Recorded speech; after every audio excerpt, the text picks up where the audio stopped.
Welcome to the Right Hand Drive Guys podcast, the show for guys who like right-hand drives.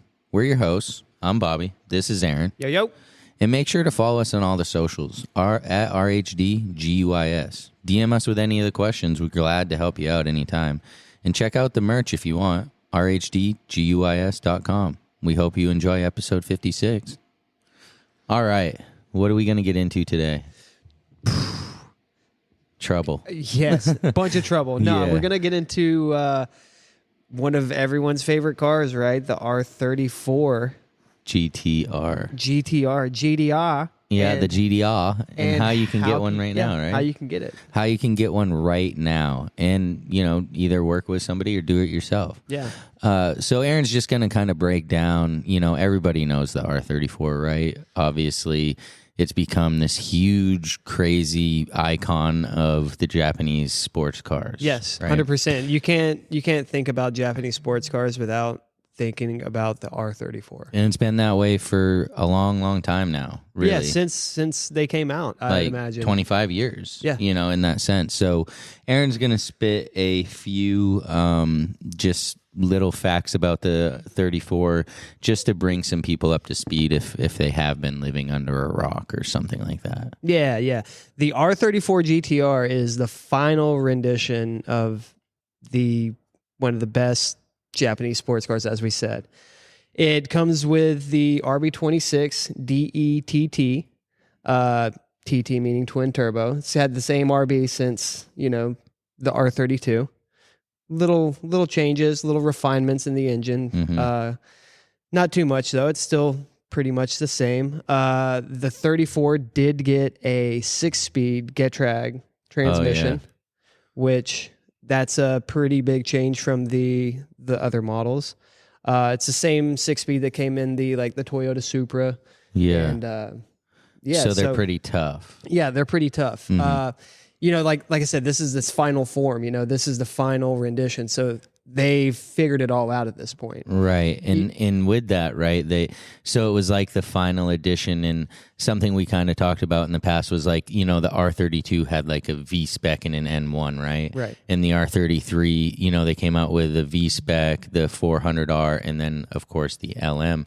Yeah. But, dude, once they hit the 34s, they're like V-spec, V-spec 2, M-spec, NER, like all these different things, Z-tune, all of these different iterations. And it felt like it was because of what you're saying. It was like the final hurrah. And so we're going to throwing it all. Yeah, literally anything that would stick, which with this car, everything stuck for the most part, right? Yeah. And especially in 24, shoot, you can hardly get it off the wall without giving your kids to get it, It's insane. So, yeah, I mean, they're awesome cars. They look modern to this day. Like, you could put that car on a car lot next to brand new cars, and it wouldn't be out of place. Yeah. So it's got a real timeless design, and yeah, I mean, you can't beat it. You can't beat Which is hard to say about a 25-year-old car. Like most 25-year-old cars, you're not saying that was a timeless design. Right. There's only a few out there,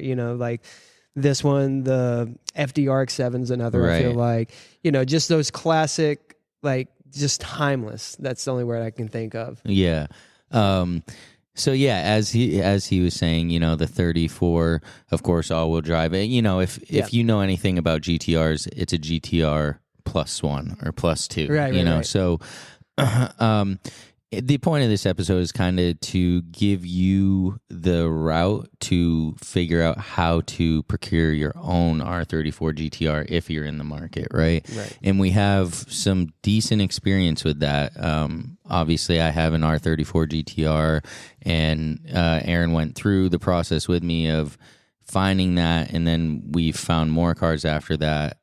And so we kind of got a good handle on the options that you have right now today to get your 34. Yep. So let's start with importer. And, if you listen to some of our earlier episodes, some of this will kind of ring a bell, but we figured for the new guys, we might as well just really give it to them. And we've met a few new people since, and so it's kind of changed our vision of it. Yeah, got some new knowledge. Yeah. So an importer, what's an importer? An importer would be stateside, and they're the ones that receive a car that they might have sourced from overseas. Mm-hmm. So they are buying the car overseas, shipping it over, doing their thing, getting their premium, and putting it for sale. So they're like a they're like a U.S. right-hand drive dealer, kind of, right? Correct, yeah. Assuming that they're holding stock. Yeah, pretty much. Yeah, they're the ones that bring the car in. You don't have to deal with any type of port clearing or nothing.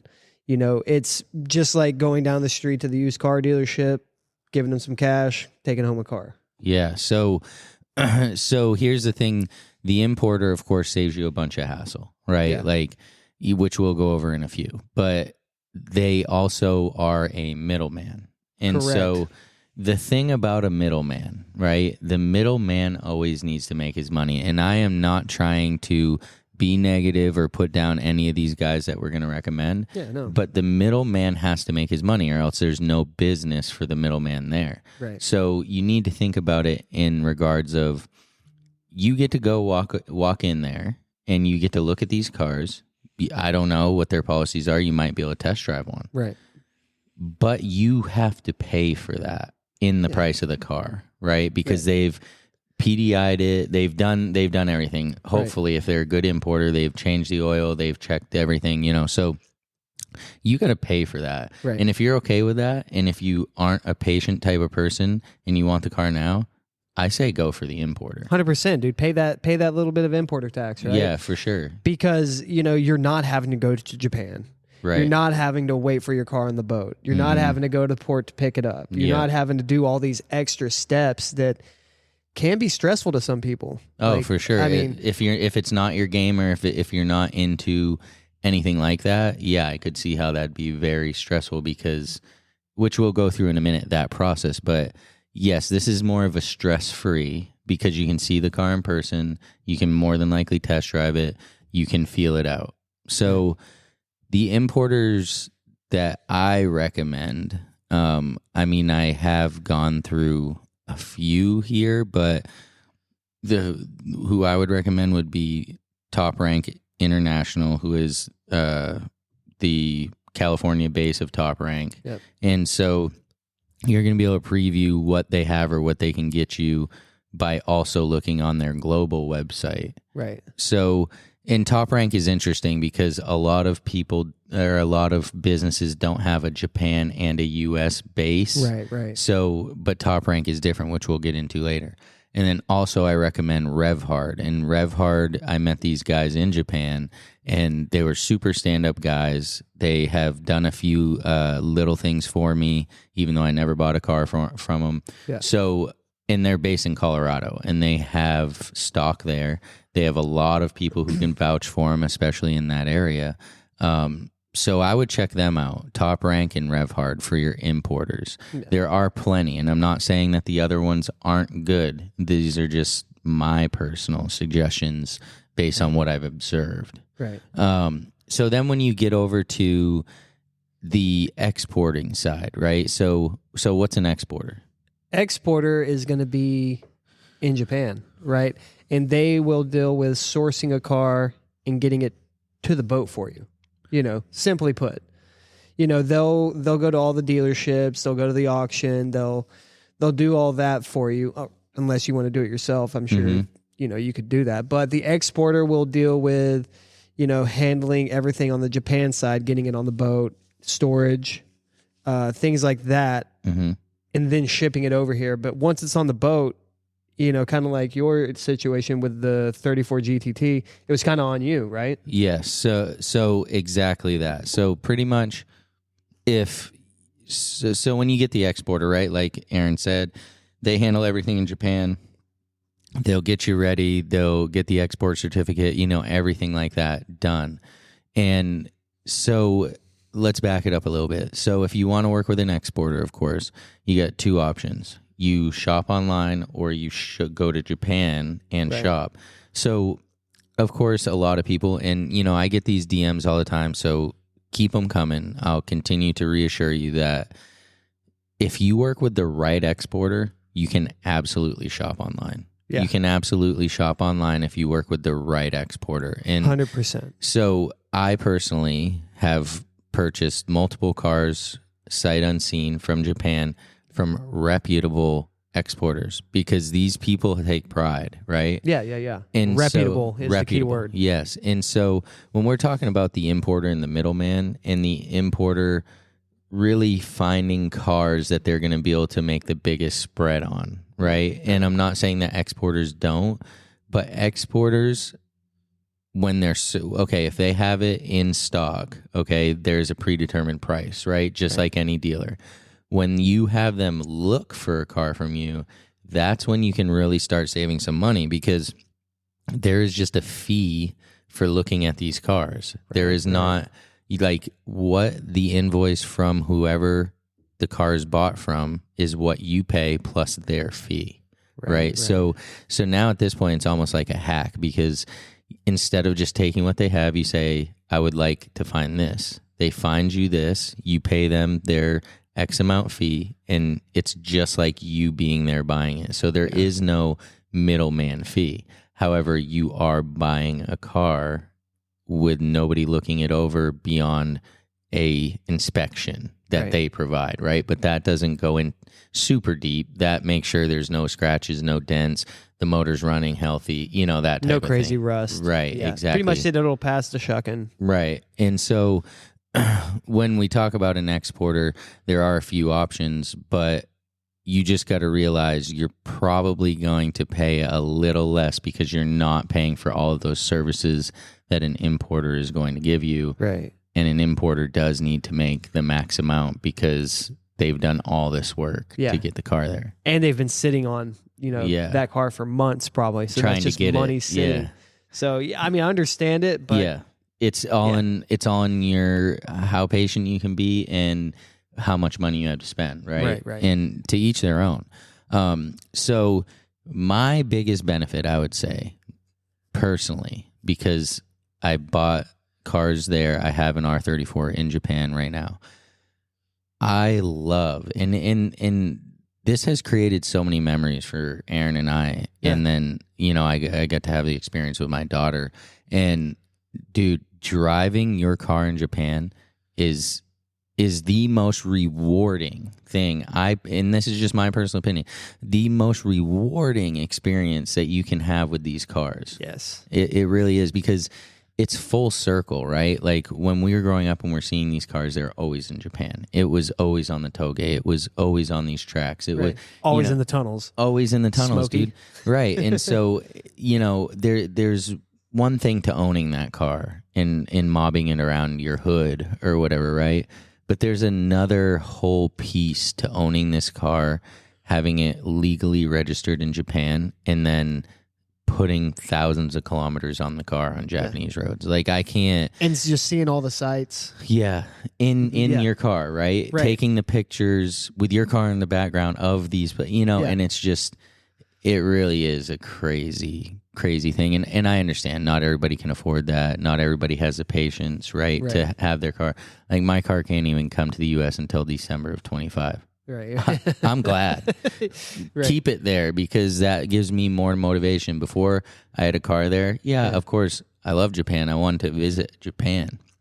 But once I had the car there and we took our first trip, it was like, okay, when am I coming back? Before you even get on the plane, when you're on the train to the airport, you're like, okay, so how am I going to work this out? Because just those in-depth experiences that you can have, like with that car over there, is just like, there's things we never, ever would have been able to accomplish and like live without that. So if you want to drive your car, the exporters that we recommend would be Top Rank Global, of course. They have hooked me and, a lot of our friends up with these registrations and these opportunities. Not to mention, what we just experienced was a track day at Fuji that was private, held just by them. And they had all kinds of legends there that, we never would have. Insane. Yeah, never would have been around, never would have met. So definitely recommend Top Rank for that. And then what we found out was our buddy Jesse, he has a 34 from Space Auto, and they also register it for you. Yeah. So if Top Rank maybe doesn't have a car you want or whatever the case may be, Space Auto apparently will still do that for you. I think they also worked with Amelia Hartford. Yeah. Oh, yeah. Getting her. Yeah, they did. They saw just some got pics of her that. one. Yeah. So, okay. So let's just say you still want to take the exporting route, but you're not really trying to pony up for this registration and wait for the car. Right. You just want to get it here, right? Yeah, totally understandable. Totally understandable. So we 100% recommend Trevor King from Kizo International. He is a super trustworthy and super stand-up guy. You can find him on Instagram, Trevor Kizo. Yeah. And that dude, does it right. For somebody who's not this like huge company that has this huge bankroll and, he really takes pride in what he does. He's going to personally PDI your car to make sure that it's all set to go on the boat. All of that. I mean, definitely reputable. Yeah, for sure. with him. And I've sent handfuls of guys to him that have bought cars from him, and everybody says the same thing. So, and then also, Stacked Exports is also a good, reputable exporter that strictly does exporting. There's no registration or anything like that. Yeah. And, I would recommend them if, whatever, Trevor can't find what you need. Yeah. So that kind of goes through importers versus exporters. Do your due diligence, figure out what it is you want and when you want it, and then take the appropriate route there. Yeah. If it's too good to be true, maybe it is. Especially in 2024. Yeah. If it's too good to be true, so just remember it probably that. is. And so beyond that, so when Aaron was talking about how I kind of had to do a lot of the work after Trevor shipped it. So you do have two options there. Yeah. And this is something I didn't realize, but I'm glad I didn't realize because I feel like a lot of times you need to take the hard route to really learn. And we wouldn't have this knowledge if I hadn't taken the quote unquote hard route, right? Right. So something you can do here is work with an importer. I don't know if I'm sure you've heard of it, but I don't know if you realize that. So you can work with an importer. The importer will take from Trevor and do the rest of the process. Yeah. Now, you do have to pay a fee to the importer, right? And not all importers do this, but a lot of them will because it's just another little thing that they're already doing that they can make a few bucks on. Right. I see. Yeah, that makes sense. And so they handle the broker, they handle all of that type of thing, and then at that point, it gets shipped to their location. You can pick it up from them. So, maybe you didn't buy the car from them, but you're still supporting them. Right.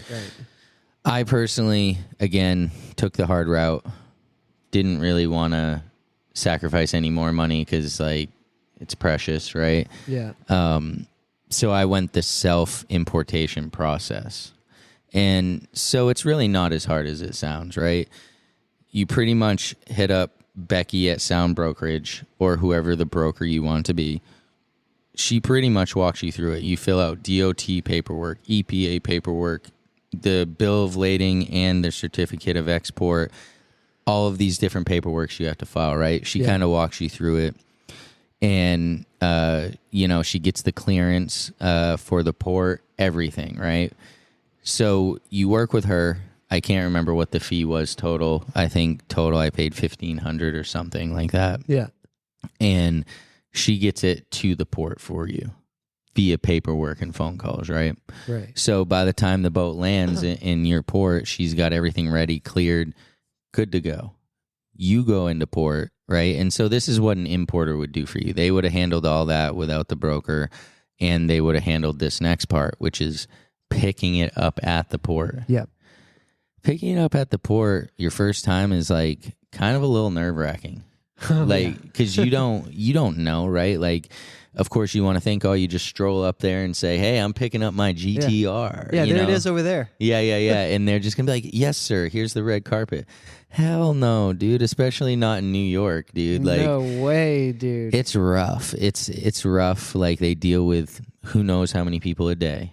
And they just want you out of their face, right? They just want you, get your piece of junk Nissan and get out of here, right? Right. So, I mean, it's not that bad. It's just you're not sure what to expect. Expect the worst and just come prepared. Yeah. Definitely bring your reflective vest, because they're not going to let you in the gate without the reflective vest. And also understand that your buddy's not going to be able to go back there with you. And they're going to tell you that straight up. He's not going nowhere, they said.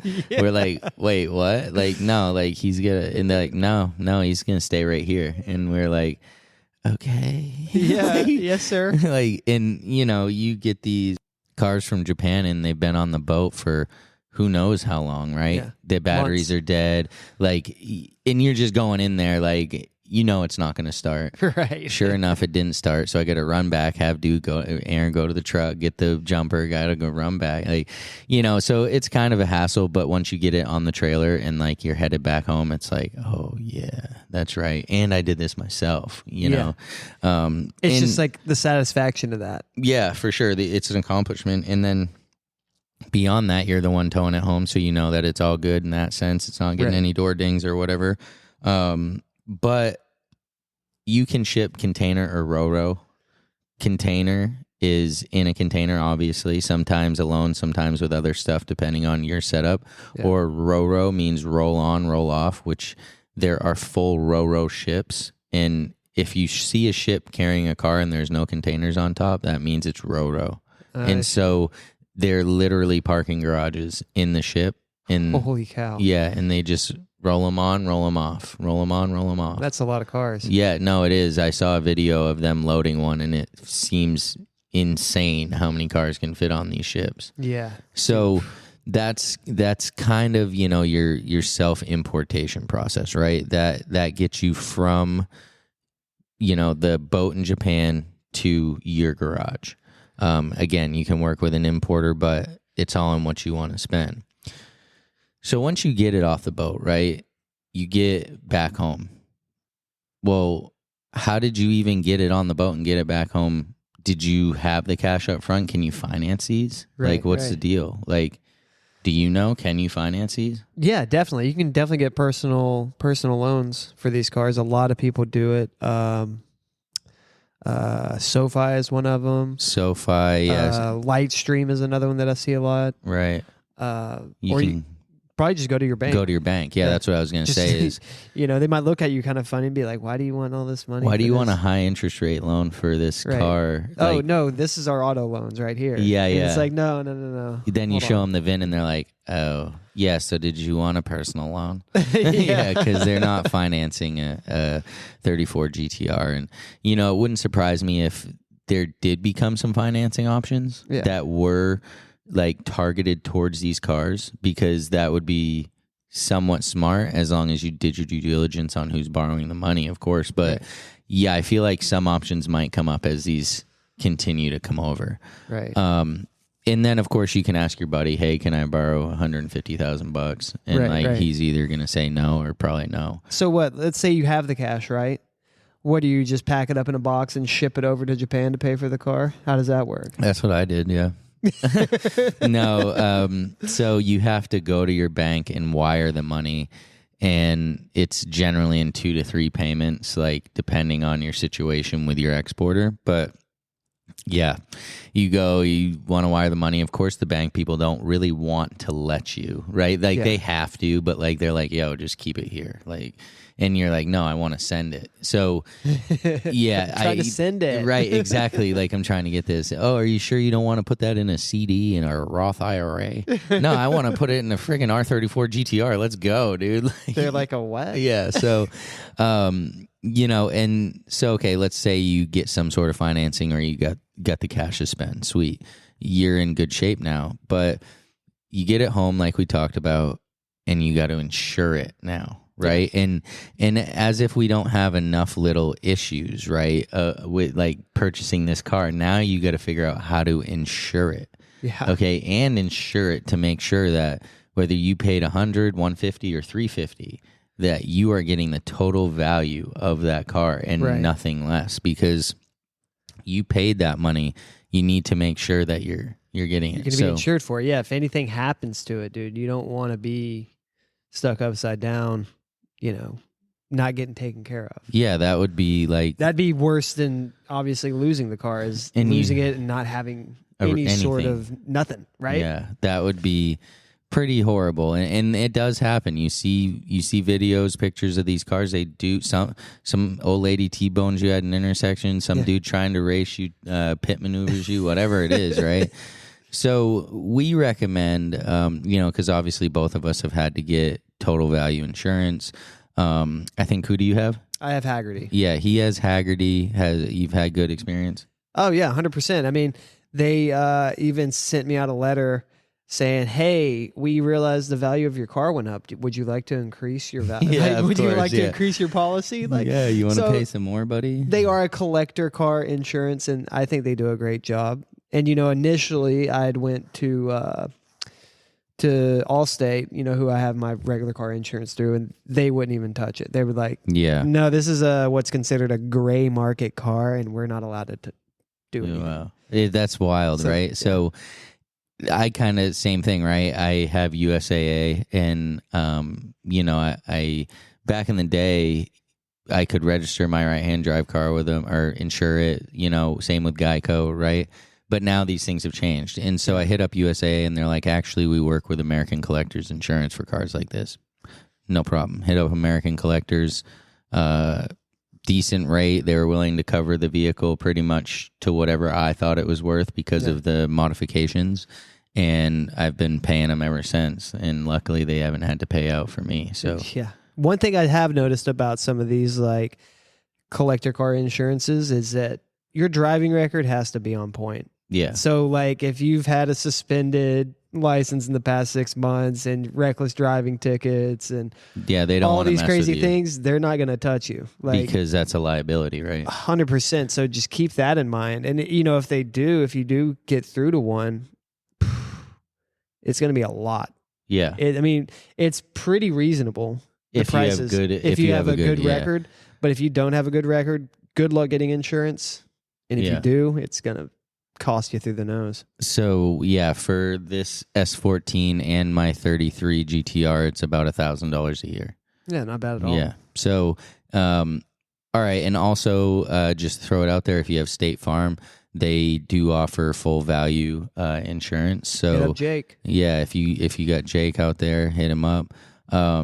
And so, these are some pretty available ways to finance and insure these type of cars.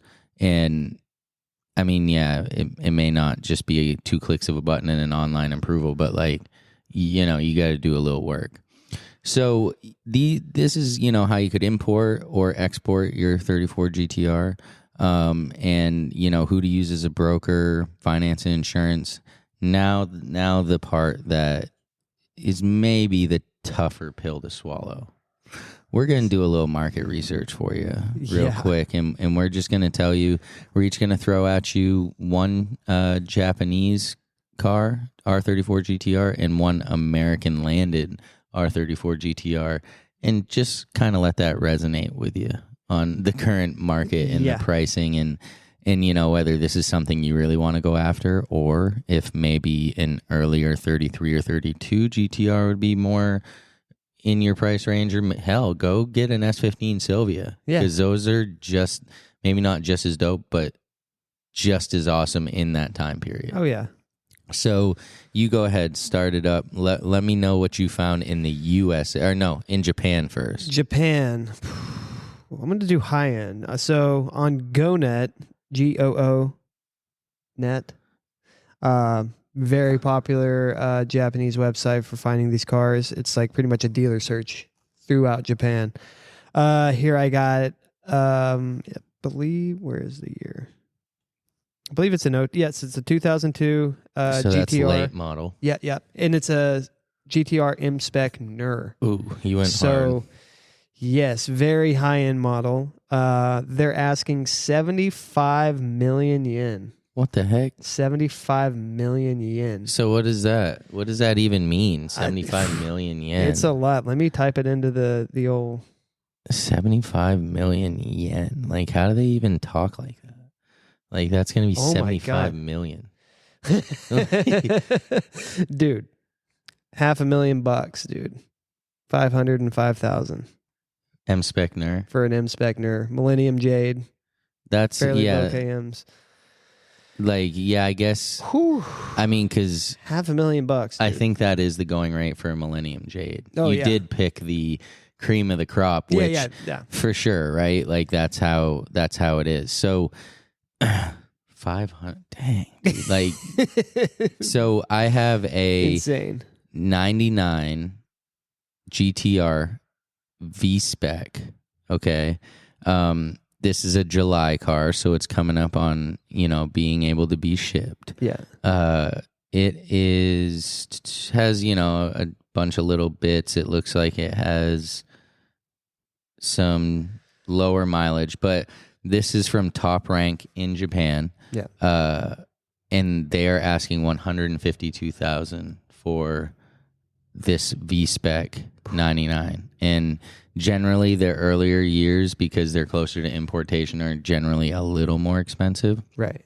But yeah, I mean, $152,000 and then you would need to export this. Right. So, you're probably looking at 160, 162, something like that landed.